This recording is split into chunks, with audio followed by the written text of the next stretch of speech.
ఏమన్నా నిన్న మన ప్రెస్ మీట్ గురించి జనం ఏం మాట్లాడుకుంటా ఉన్నారు? అందరూ అదే మాట్లాడుకుంటున్నారన్నా. తెలుసు అదే మాట్లాడుకుంటారని. ఇంతకీ ఏమంటా ఉన్నారు?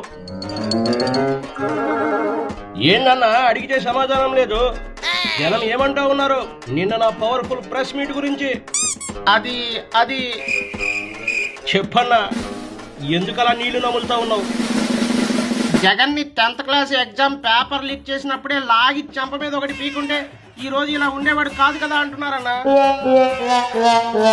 జగన్ డిగ్రీలో ఎస్ఐని కొట్టినప్పుడే లాగి చెంప మీద ఒకటి పీకుంటే ఈ రోజు ఇలా ఉండేవాడు కాదు కదా అంటున్నారన్నా. జగన్ కేసుల నుండి తప్పించుకోవడానికి చనిపోయిన తండ్రి వైఎస్ రాజశేఖర రెడ్డి పేరును ఛార్జ్ షీట్ లో రాయించినప్పుడే లాగి చెంప మీద ఒకటి పీకుంటే ఈ రోజు ఇలా ఉండేవాడు కాదు కదా అంటున్నారన్నా. నిన్ను అడిగానా? నీ పని డ్రైవింగ్, అది చేయి చాలు. మండుతున్నట్టుంది. బెంగళూరు ప్యాలెస్ కి వెళ్లేలోపు ఎవడైనా నోరు తెరిచాడంటే కారులో నుండి బయటికి నెట్టేస్తాను.